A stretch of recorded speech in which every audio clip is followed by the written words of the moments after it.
All right, so I have a disclaimer to start with today because we're on John 19. This is the chapter of the crucifixion. If you guys wonder why we had all the Easter songs out this morning, that's why we've got the part into the story of John, of the crucifixion of Jesus. And I'm just going to be really candid about something. I don't understand this. I know that's maybe a bad thing for preachers to start by talking about it before a sermon. I understand a sermon. I mean, I put it together, but I've never understood why Jesus had to die. I have the answers that were given to me from Sunday school and Vacation Bible School all the way up. You know, I know the right thing to say, but just being candid with you all here, if I could, I don't understand why. A couple weeks ago, we saw that Jesus forgave the sins of the paraplegic who did not ask for them. His friends didn't ask, he didn't ask. He walked up and said, "Your sins are forgiven." If he's able to do that before he's crucified, why did he have to be crucified? Like I said, I know the answer. It would be the perfect sacrifice for us to take away the sins. But I always have wondered, is that really the only way? And I struggled with it throughout my life, to be honest with you. And I really hate it when the preachers, but then every Easter they give these masochistic, sadistic sermons about the details of the crucifixion to really make you feel it. All that made me feel was worse, you know. So great, now I have to hear all these details about this person I love getting murdered. Thanks, appreciate those sermons. But I've always struggled with that, and here's what I've finally come to. I'm just saying this in case anybody else, before I start today, and I'm not doing one of those sadomasochistic sermons. That's not my style. In case anybody else has struggled with that question, here's how I finally resolved it, right? There's things in this world that I don't understand. And there's a spiritual world I can't even see. But it's there. I know it's there. And there's rules that govern that spiritual world that I don't understand.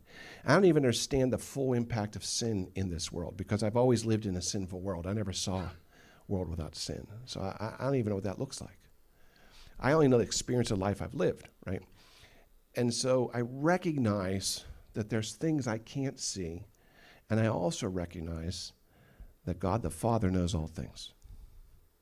And Jesus, being God, knows all things. And the two of them set this up at the beginning of the world. They know things I don't know. They see things I don't see. But I think sometimes we forget the sacrifice that God the Father makes in all this, because he had to send his only son here to die. And any parent here knows that would be horrible. And he did that. He didn't do it because he wanted to do it. He did it because it had to be done. And Jesus was willing to come here, empty himself of all of the majesty he had as King of heaven, and allow him to be mocked, beaten, and crucified and rejected. He didn't want to do that. He did it because it had to be done. And if God the Father says it has to be done, and Jesus the Son says it has to be done, and they're both willing to pay the price to see that it's done, then I accept on faith it was the only way it could have been done. I don't understand it, but as part of the faith, I do accept it, because there has to be no other way, or they certainly wouldn't have done this. Okay, with that as a backdrop, I'm actually going to not get into that very heavily. I became fascinated as I read through John 19 about the confrontation between Jesus and Pontius Pilate. So that's what we're going to focus on, you know, because he's in court, and the word truth gets battered around a lot in court, you know. Used to be this was what you had to say before you could testify. They don't make you do this anymore because atheists protested. Do you solemnly swear to tell the truth, the whole truth, and nothing but truth, so help you God? You know, he had to say that.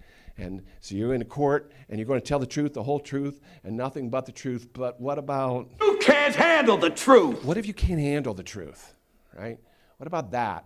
Because what we see here is that Pilate can't handle the truth. And the truth is standing right in front of him. So that's where we're going to go. So in order to do this sermon right, though, I actually, and my apologies to some of you who were here last week, I have to pick up some stuff from last week because the confrontation between Jesus and Pilate started last week and goes all the way through this week. And we're going to take a look at that in some detail. So previously on Spirit Chapel, we got to this. Jesus was led from the high priest to the praetorium, and it was early morning. But they themselves did not go into the praetorium lest they should be defiled. I want to stop on that because I kind of skipped over it last week. This is kind of an amazing thing. They're taking him to the praetorium, which is where the Roman government rules. It's run by Gentiles. And remember, this is right at Passover is when this is happening. And so they can't be in there because if they're in there, they defile themselves and they're not going to be able to participate in Passover. I want you to keep that in mind behind us. So they're taking him to be murdered, and they have to stop at the door, stop and say, go on in there. They can't go in because that would defile them. They have no problem, by the way, condemning an innocent man to death. That's fine. But they're not going to walk across that transom because if they did, they can't participate in Passover. So Pilate went out to them. Isn't that wild?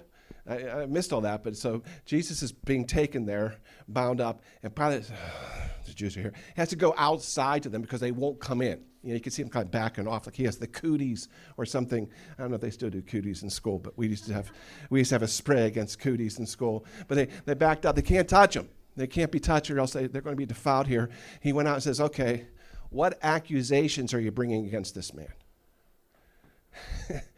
And I'm just going to say, when you go to get help from someone you know is defiled, you've already lost the plot. You know, we need to get the help of these people who are so evil we can't even touch them, but we need their help. It's maybe time to take a step back and look at whatever you're doing. When you have to do that, it's like maybe we shouldn't do that. But that's on the outside to stay pure while conspiring to murder an innocent man. The irony of this story is just something. And so they answered. He says, What has he done wrong?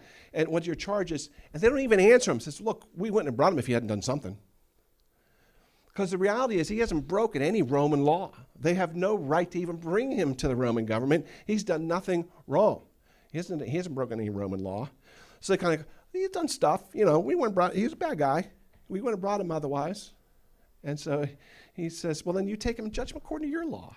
Because he sees already what they're doing here. You're trying to use me to do your dirty work. Why don't you judge them? And watch what they say. It's not lawful for us to put anyone to death. Oh, so basically what they're saying is we want him to have a fair trial and then we want to kill him.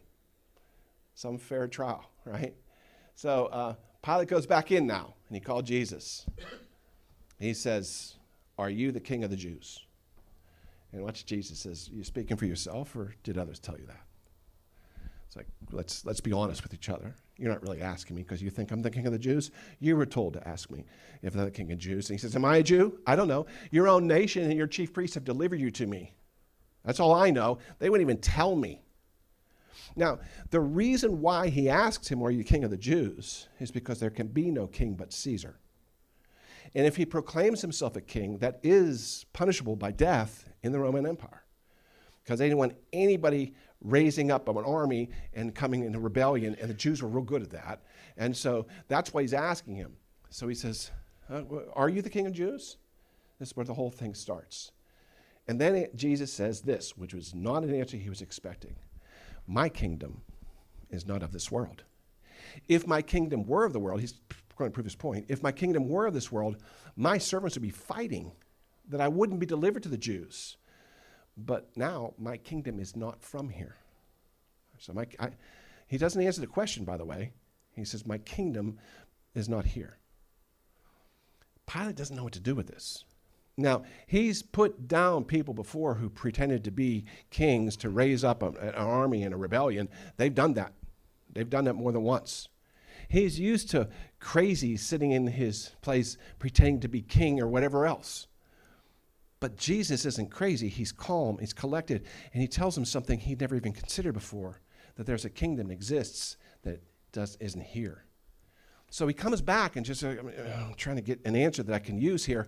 Are you king then? Are you a king then? And Jesus says, yeah, you say rightly I am a king. For this I was born, for this cause I've come into the world, that I should bear witness to the truth.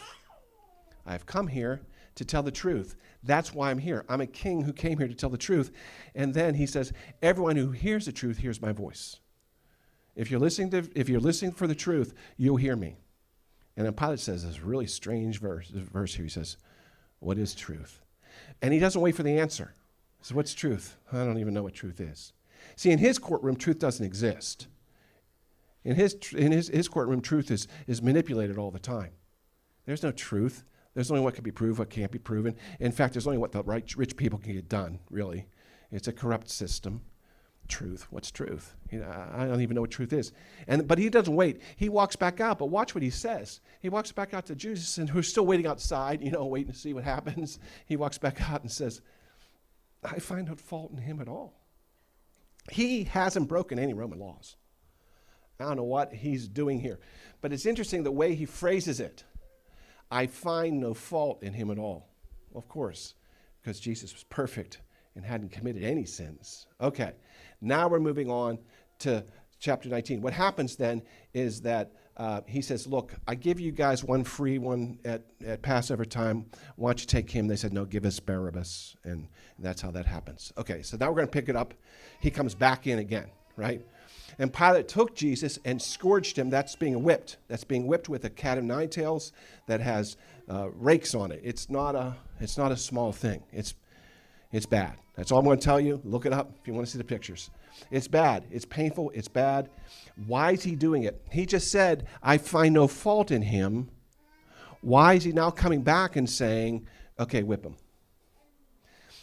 This is what they do in Rome before they let you go. In Acts chapter 5, Peter is called before the Sanhedrin and says, you're preaching Jesus, right? He says, yes, I am. He says, you're not allowed to do that. But before they let him go, they whip him. This was like common in those days. You're innocent, so we're just going to whip you. It's like, and they do that. And the reason they do that is because the crowd is upset with them. Their crowd's incensed.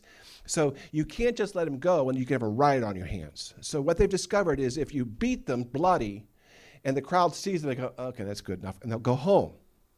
That's the idea, right? So that's why he has him scourged. Even though he just said, I find no fault in him, now he's going to have him whipped.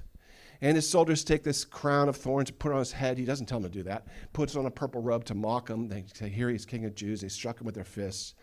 And then Pilate brings him back out. This poor man who's been whipped, he's bloody, he's been beaten, he's got blood running down his face, to show them this wretched, pathetic man, so the crowd would be, okay, that's good enough.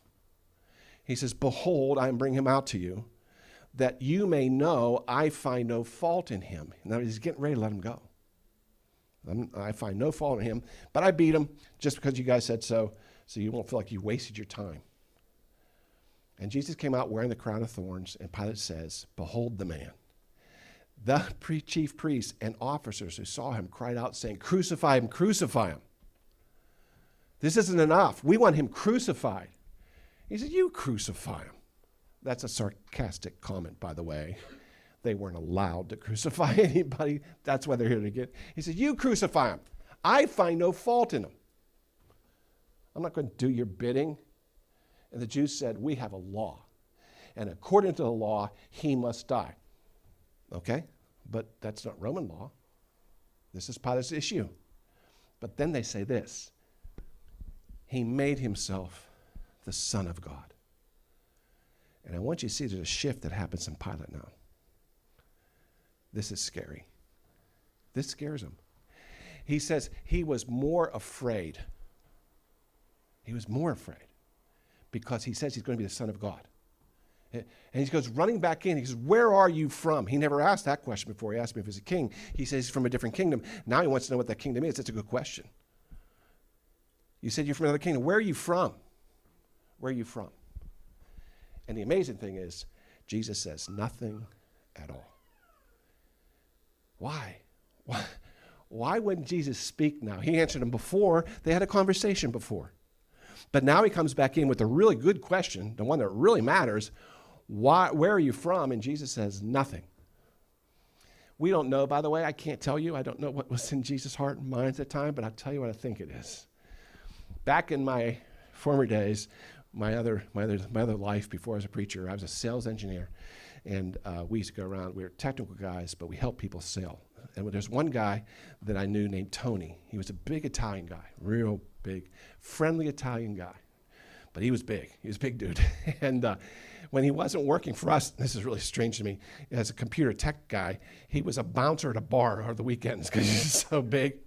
I don't know, his cousin's bar or something.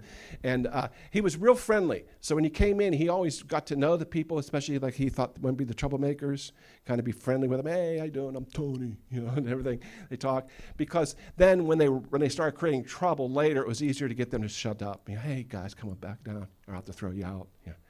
But sometimes people would drink so much, they thought they were 10 feet tall and bulletproof, and Tony didn't scare them anymore, and they just kept doing what they were doing, even after Tony gave them a couple warnings and told them, and then finally he'd walk over for the final time, and this is when they're getting thrown out, and they look, hey, look, it's Tony, and Tony would have a different expression on his face, and he'd say, the talking part's over. All right. I think that's what's happening here. Pilate, the talking part's over. Jesus knew he was going to be crucified. That was the plan. The talking part's over. I've told you everything you need to know to make a right decision. There's nothing I can add to that. The talking part's over. We don't know if that's what he meant because Jesus says nothing. And this scares Pilate more. So now Pilate says, are you not speaking to me? Do you not know that I have the power to crucify you and the power to release you? You're not going to talk to me? Now Jesus says, you have no power except that which was given to you from above. You don't have power over me. But he does say this as a way of just absolving him a little bit. Therefore, the one who delivered me to you has the greater sin. You're a puppet here. The one who delivered us, the ones out there who won't cross the transom, theirs is a greater sin. Notice he doesn't say Pilate has no sin. He says theirs is a greater sin because they know better. You don't. You have no idea. But after this, now Pilate really wants to let him go. Isn't that wild? He really wants to let him go. He says, look, he comes out and says, we need to let him go. And they say this to him, if you let him go, you're no friend of Caesar's. Because whoever makes himself a king speaks against Caesar. That's the law. That's the rules. You've got to crucify him. When Pilate therefore heard that, and he realized what they were threatening him, we'll get to that in a second, he brought Jesus out and sat down the judgment seat. And then he said to them, behold, your king. So they could see him now from the outside, right? And they cry out, away with him. Take him away. What's he doing here? Get him away. He said, do you want me to crucify your king? Now, he's not mocking them right now because this man that is standing before him bloody has acted more like a king than anyone he's ever met in his life. And he's met Caesar. He's seasoned him the nobility. From this point on, he always refers to Jesus as the king. He says, we have no king but Caesar. And so he delivered them to them to be crucified. And they took Jesus and led him away. Not the Jews. The Romans did. So they take him away to be crucified. Now, bearing his cross, he went out to a place called the place of the skull, which in Hebrew is called Golgotha, where they crucified him, and two others with him, one on either side, and Jesus in the center. Now, Pilate wrote a title and put it on the cross, and the writing was, Jesus of Nazareth, the King of the Jews. I want you to see that. They didn't tell him to do that. He said that. He didn't say his charge against the Roman Empire. No, this was it. He's the King of the Jews. That's why he's being crucified, because he is the King of the Jews. Now, many of the Jews could read the file for this title, for the place where Jesus was crucified was near the city, and it was written in Hebrew, Greek, and Latin. So he had it written in Hebrew, Greek, and Latin, so everybody walking by could read exactly what it says. And the chief priest says, hey, don't say the King of the Jews. Say he claimed to be the King of the Jews. And Pilate says, what I have written, I have written. In other words, I'm not changing it, because he is the King of the Jews. He knows that. He absolutely knows that. Okay, so I need to give some background on Pontius Pilate, because if you just read this account, it seems like he's kind of a decent guy trying to do the right thing. Pilate was not a decent guy, and he never cared about doing the right thing. You have to catch that. There's some background. There's some of it in the Bible. There's some of it was written by a guy named Josephus, who was a historian of the day. So he was there basically from 26 to 36. That's a 10-year tenure, which is very unusual. Rome kind of went through these guys fast, but they liked people who kept the opposition down. So he must have done a real good job of that. He was ruthless and brutal in keeping down rebellion. There's this one thing that happened, the standards in Jerusalem. Josephus reported that Pilate marched Roman military standards bearing the emperor's image right into the holy city under the cover of night because he knew it would upset the Jews. So when they woke up in the morning for Passover, there was Caesar's thing all over their temple. They were incensed. They were incensed. But he didn't care. He was showing them, you're under Caesar's rule now. Forget your God. Your God's now Caesar, right? And so they were really upset, but there was nothing he could do because he had the army behind him. And then later he had a couple other things. He had this aqueduct he had to build. Rome said, hey, we need more water in the city. And he said, well, okay, if I'm going to build it, I'm not going to give it out of my money. He went and stole money out of the temple of Jerusalem to build the aqueduct, which was not good. So the people protested. Mobs showed up. And instead of calling out the army, he did something really sneaky. He took the army, he dressed them in plain clothes and gave them all clubs and said, go out and join the army and wait for join the mob and wait for my signal. So they went out there pretending to be Jews. This is horrible, horrible. And then on a signal, they took out the clubs and started just beating people left and right. It caused panic, and people ran, and Josephus says people were trampled, people were killed by clubs. It was a deceitful thing, and he didn't have to do it. He could disperse them with the army. It's almost like he wanted to do it. He wanted to get them. I want to get those people who are protesting me. I want to teach them, you never speak because you never know one of my guys is listening. It was a fear move, right? So that's not a good guy trying to do the right thing. And then there's this passage in Luke 13:1 where they come to Jesus and say, what about those Galileans? Now, you kind of miss what they're saying here because of the way it's phrased. It says, the Galileans whose blood Pilate had mingled with their sacrifices. I always thought that meant that he took people, killed them, and mingled them with sacrifices he offered God or put it in wine or something. That's not what this means. That means that Galileans had come to worship and offer sacrifices, and I don't know what they did exactly because it doesn't explain, but he decided to kill them. And while they're bowing down to God in sacrifice, he sent the army in to kill them. So their blood actually flowed onto the temple where their sacrifices were. That's contempt. That's contempt. That's brutality. Again, he struck in secret. And that's why they bring it to Jesus. What should we say about that? Eventually, he'll do it to the wrong people after Jesus. Just to let you know, he never learns. About 8 years after Jesus is crucified, he does it to Samaritans. But the Samaritans are well known as being obedient Roman followers. And he kills a bunch of them, kind of very similar to this. And it caused such an uproar that he had to be removed from his post. He's not a good guy. I'm just letting you know, he's not a good guy trying to do the right thing. He's not. He doesn't care about the right thing, and he clearly does not like the Jews. So why did he deliberately and actively try to free Jesus? It almost makes no sense. That's not in his character, but that's what happens in the book of John. We see it. We see it in the other Gospels too. He's trying to get Jesus out of this.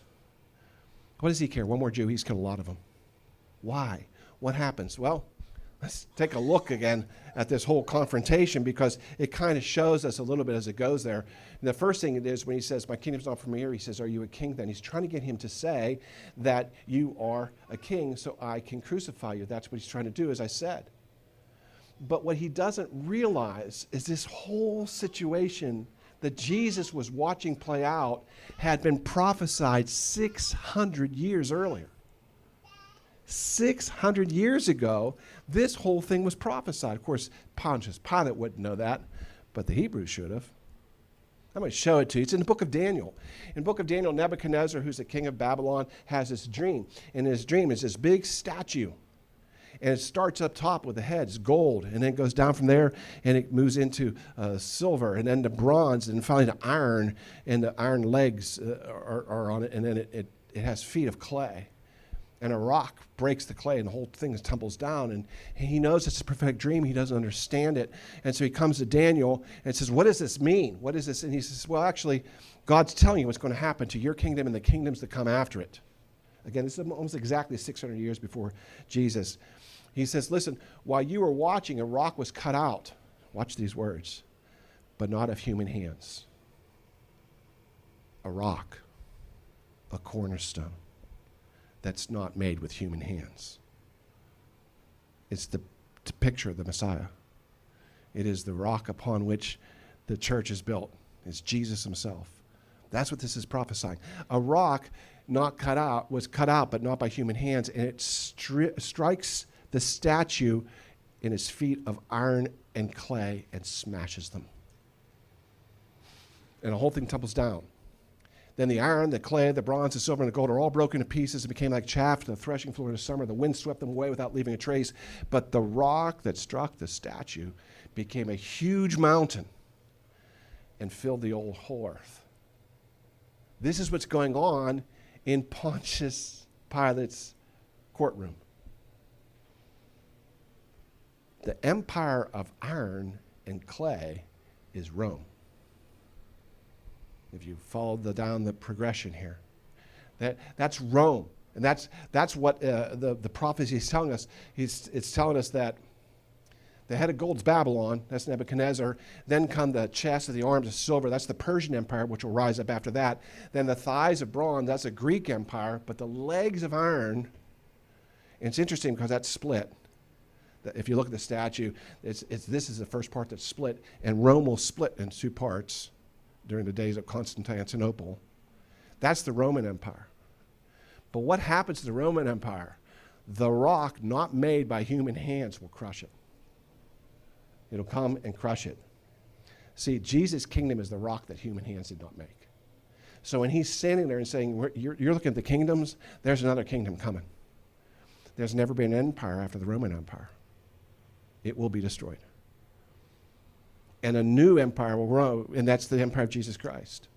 That was prophesied. So Jesus sees things that Pilate can't possibly comprehend, right? Pilate was standing on feet of clay and had no idea the rock that would smash it was right there in front of him. No idea. Okay. So if my kingdom were of this world, he says, this is an important thing. If my kingdoms were of this world, my servants would fight, but my kingdom is not from here. Catch that, because it's an important thing. Because remember, we're in the kingdom of Jesus now. We're not in the American empire. We're in Jesus' kingdom. And he's telling us something really, really important about that kingdom. It's different, right? Because every kingdom that comes from earth will be built and defended by violence. That's how the empires are made. Armies ran, and they defended them with armies. But the kingdom of heaven, is defended by proclaiming the truth. Different, totally different. I got to tell you something. The church makes problems for itself when it forgets which kingdom we're part of and chooses a different weapon to fight with. We weren't supposed to fight with our weapons. We're supposed to be Jesus' kingdom. And that's what he's trying to tell Pilate. He says, we're just different. We're not going to defend ourselves with swords. That's not how this works. So you don't have to worry about an uprising. That's not what is going to happen. No, what do I do here? Okay, try this. And he says, what is truth? That whole thing, that's a little bit trouble. But see, Pilate lived in a kingdom where the truth is bought, sold, and compromised.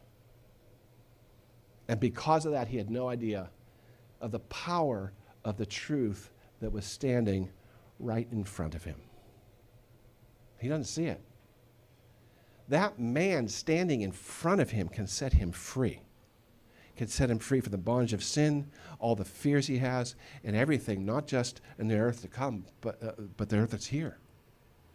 He has a power to do that, and he doesn't see it because he doesn't believe the truth matters. Truth can be beat. I don't know what you mean. What is truth? What is truth? Well, you can't beat the one who stands and is the truth.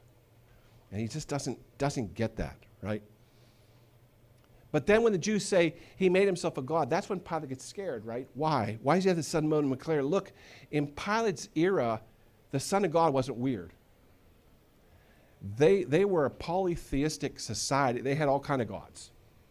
And there are all kind of stories of those gods who would walk in disguise among men. And if you didn't treat those gods right, they would ruin you. That's the Roman mythology is replete with this stuff all over the place, right? And then on top of that, if we bring in from Matthew's account, Matthew tells us that as he's going in to give the judgment on Jesus, the final judgment, his wife pulls him aside and said, I had a dream. I had a dream about this man, Jesus. He was innocent, and you condemned him. Don't do it. Now, he was just told he was the Son of God, and now a prophetic dream was given to his wife, telling him not to do it. You better believe Pilate's scared.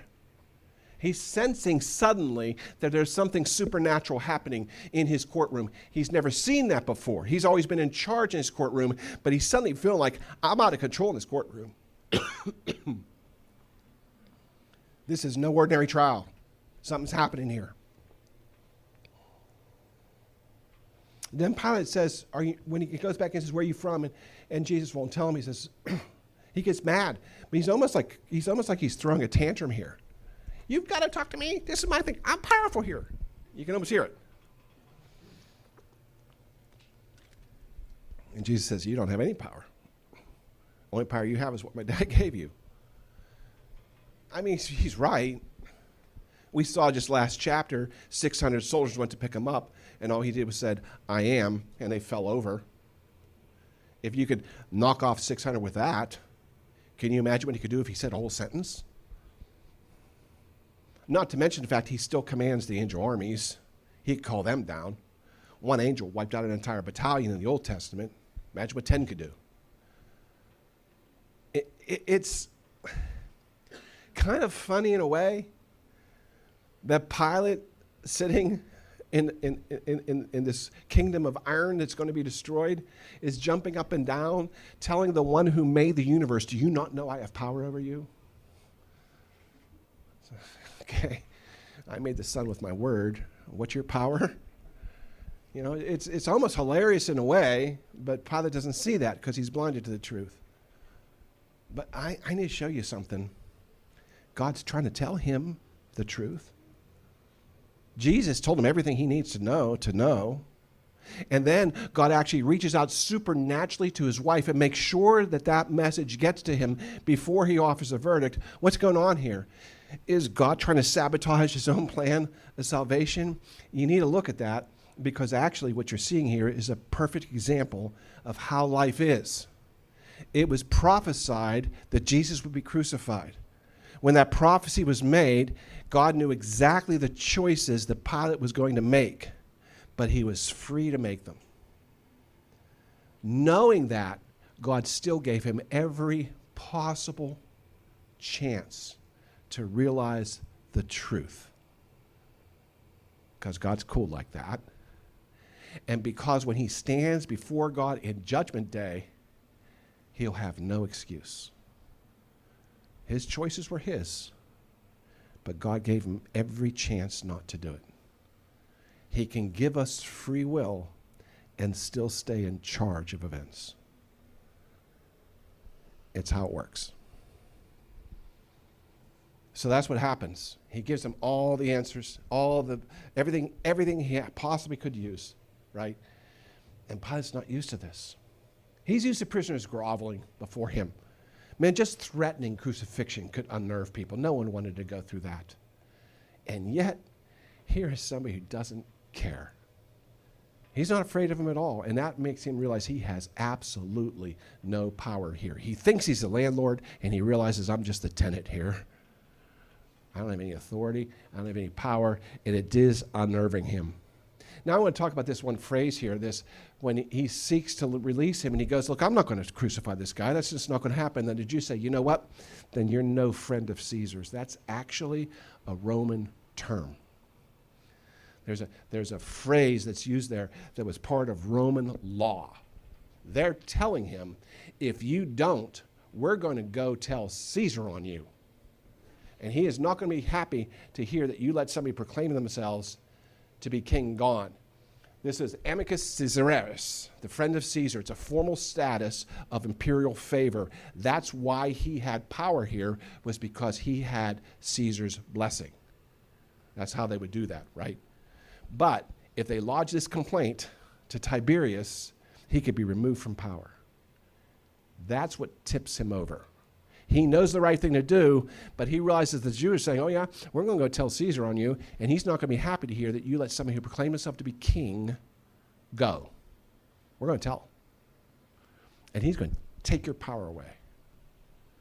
See, the question that Pilate asks is, what is truth? And the real question should have been, what's the truth going to cost me? Because he learns the truth, but the price is too high. He doesn't want to lose his power. And so because of that, he says, all right, I'll crucify him then. I'm not going to lose my position over this. C.S. Lewis says, there is no neutral ground in the universe. Every inch is claimed and counterclaimed. You're either for God or you're not. There's no freebies here. You can't just, well, I'll just live my life. No, you're going to live for Satan or you're going to live for God. You're going to be of this world or you're going to be of God's world. Pilate's kingdom or Jesus' kingdom. Those are your two choices. There's nothing neutral. You can't just go and say, I'll just go halfway. No, it doesn't work. So they cried out, away with him, crucify him.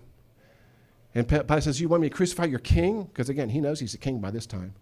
And the chief priest says, watch this, we have no king but Caesar. Do you realize what they just said? These are the men who would not cross a Gentile threshold at sunrise for fear of defiling their Passover, but by mid-morning they've publicly rejected the entire purpose of Passover.